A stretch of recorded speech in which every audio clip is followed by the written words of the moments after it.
Friends, welcome to Eva சமையல். இன்னைக்கு நம்ம சேனலில் சுவையான சுசியம் எப்படி பண்ணுறதுன்னு பார்க்கலாம்.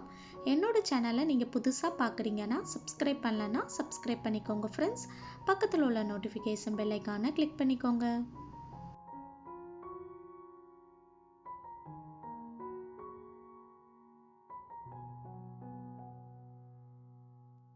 ஒரு பவுல் எடுத்துக்கோங்க. இதில் அரை கப் அளவுக்கு கடலைப்பருப்பு சேர்த்துக்கலாம்.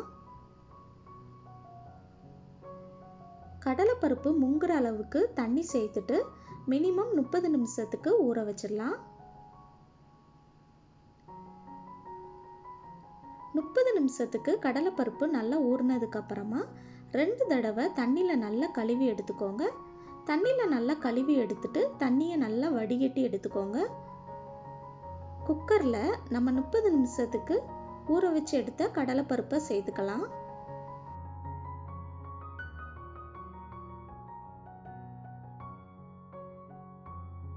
இப்போ இதில் 3/4 கப் அளவுக்கு தண்ணி சேர்த்துக்கலாம்.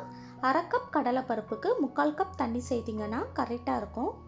இப்போ இதை மூடி போட்டு ஒரு 4 விசிலுக்கு குக் பண்ணிடலாம். நீங்கள் கடலைப்பருப்பு ஊற வைக்காமல் சீக்கிரமாக செய்யணும் அப்படின்னா அரை கப் அளவு கடலைப்பருப்புக்கு 1 கப் அளவு தண்ணி சேர்த்து 7 விசிலுக்கு குக் பண்ணிக்கோங்க.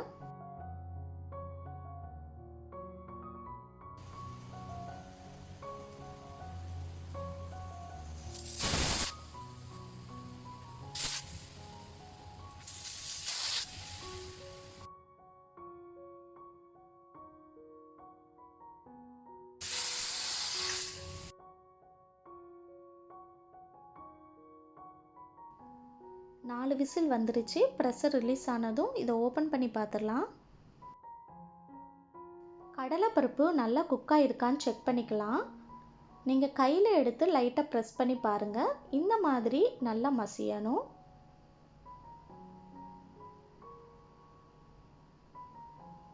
இப்போ இதை தனியாக எடுத்து வச்சுருங்க.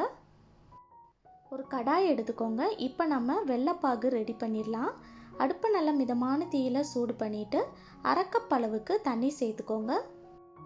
இது கூடவே 3/4 கப் அளவுக்கு வெல்லம் எடுத்துருக்கேன், இதை சேர்த்துக்கலாம். அரை கப் அளவு கடலைப்பருப்புக்கு 3/4 கப் வெல்லம் சேர்த்திங்கன்னா கரெக்டாக இருக்கும். உங்களுக்கு இனிப்பு அதிகமாக சேர்க்குறது பிடிக்கும்னா நீங்கள் 1 கப் வரைக்குமே வெல்லம் சேர்த்துக்கலாம்.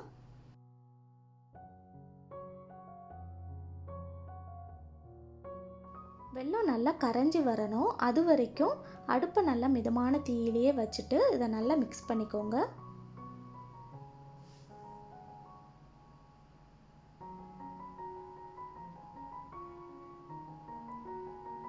இப்போ வெல்லம் நல்லா கரைஞ்சி வந்துருச்சு. இப்போ ஸ்டவ்வை ஆஃப் பண்ணிவிட்டு இதை தனியாக எடுத்து வச்சிடலாம்.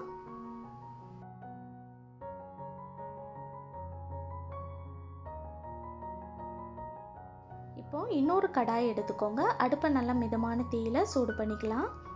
1 டேபிள் ஸ்பூன் அளவுக்கு நெய் சேர்த்துக்கோங்க. இது கூடவே அரை கப் அளவுக்கு துருவின தேங்காய் சேர்த்துக்கலாம். அரை கப் கடலைப்பருப்புக்கு அரை கப் துருவின தேங்காய் சேர்த்திங்கன்னா நல்லாயிருக்கும். அரை கப் தான் சேர்க்கணும்னு இல்லை, நீங்கள் 1/4 கப் கூட சேர்த்துக்கலாம். அடுப்பு நல்லா மிதமான தீயிலேயே இதை ஒரு 2 நிமிஷத்துக்கு நல்லா ஃப்ரை பண்ணிக்கலாம். தேங்காயிலிருந்து நல்ல ஒரு வாசனை வரும், அது வரைக்கும் ஃப்ரை பண்ணிக்கோங்க. தேங்காயை அப்படியே சேர்க்குறத விட இந்த மாதிரி ஃப்ரை பண்ணி எடுத்துகிட்டு நம்ம சேர்த்தோம்னா சுசியம் சீக்கிரமாக கெட்டு போகாமல் இருக்கும். இப்போ தேங்காயிலிருந்து நல்ல வாசனை வந்துருச்சு. இந்த ஸ்டேஜில் நம்ம குக்கரில் வேக வச்சு எடுத்த கடலைப்பருப்பை சேர்த்துக்கலாம்.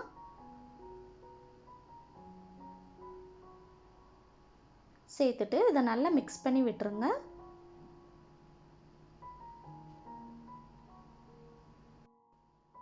மிக்ஸ் பண்ணதுக்கப்புறமா 3 ஏலக்காயை தட்டி எடுத்துருக்கேன், இதை சேர்த்துக்கலாம். ஏலக்காய்க்கு பதிலாக உங்கள்கிட்ட ஏலக்காய் தூள் இருந்துச்சுன்னா அது ஒரு அரை டீஸ்பூன் சேர்த்துக்கோங்க. சேர்த்துட்டு இதை நல்லா மிக்ஸ் பண்ணி விட்டுறலாம்.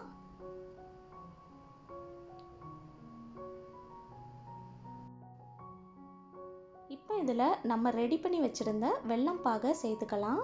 வெல்லம் பாகை அப்படியே சேர்த்துடாமல் வடிகட்டி மூலமாக சேர்த்துக்கோங்க. அப்போ தான் அதில் ஏதாவது தூசி இருந்தாலும் அதை நம்ம ஃபில்டர் பண்ணிடலாம். நீங்கள் முடிஞ்ச வரைக்கும் இந்த மாதிரி ஸ்டெயின்லெஸ் ஸ்டீலில் ஸ்ட்ரெயினர் யூஸ் பண்ணுங்கள். பிளாஸ்டிக்கை அவாய்ட் பண்ணிடுங்க, அது நம்ம உடம்புக்கும் கெடுதல் தான்.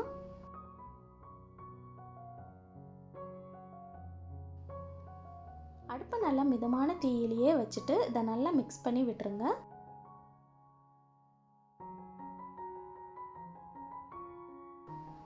கடலைப்பருப்பு முழுசாக இருக்கிறத இந்த மாதிரி கரண்டியை வச்சே லைட்டாக மசிச்சு விட்டுருங்க.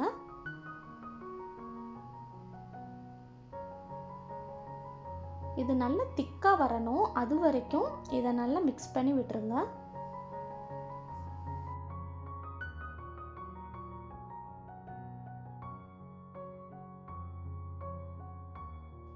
இப்போ பாருங்கள் ஃப்ரெண்ட்ஸ், இது நல்லா திக்காக வந்துருச்சு.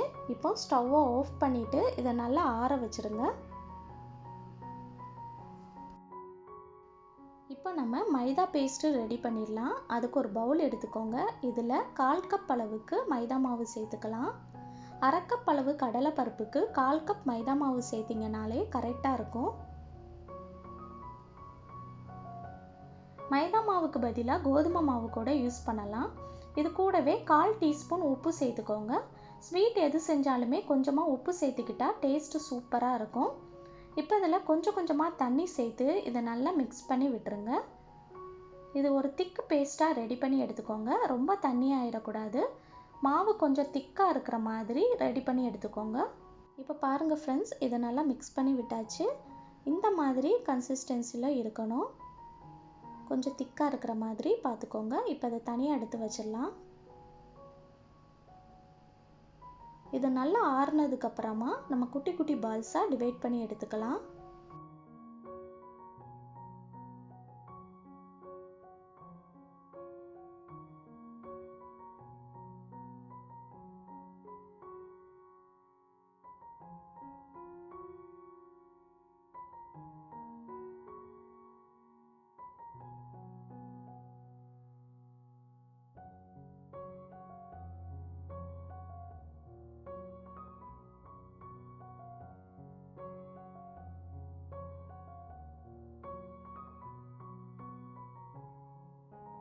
இந்த சைஸுக்கு நீங்கள் ரெடி பண்ணி எடுத்தீங்கன்னா உங்களுக்கு 12 சுசியம் கிடைக்கும்.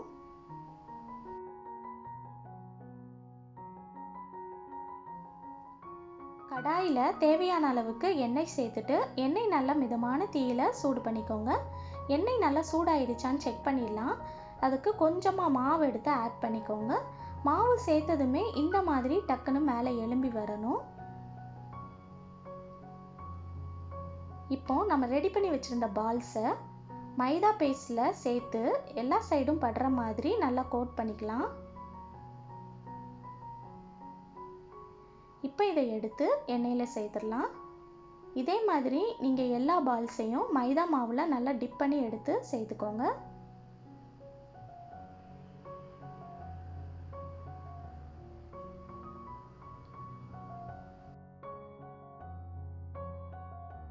உள்ளே இருக்கிற பூரணம் ஆல்ரெடி நம்ம குக் பண்ணி தான் ஆட் பண்ணியிருக்கோம். அவுட்டர் லேயர் மட்டும் தான் நமக்கு குக் ஆகணும். ஜஸ்ட் ஒரு 2 மினிட்ஸ்க்கு அடுப்பை நல்லா மிதமான தீயிலேயே வச்சுட்டு குக் பண்ணிக்கோங்க.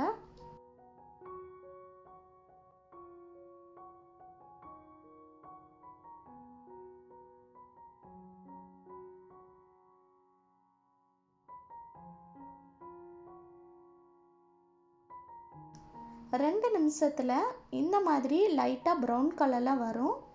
இப்போ இதை நம்ம வெளியே எடுத்துடலாம்.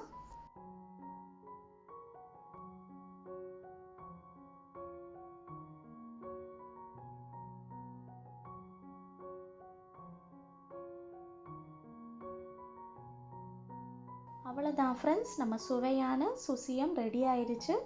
இது நல்ல சாஃப்டாக டேஸ்ட்டாக இருக்கும். செஞ்சு பாருங்கள். செஞ்சு பார்த்தீங்கன்னா உங்களுடைய ஃபீட்பேக்கை கமெண்ட் பண்ணுங்கள்.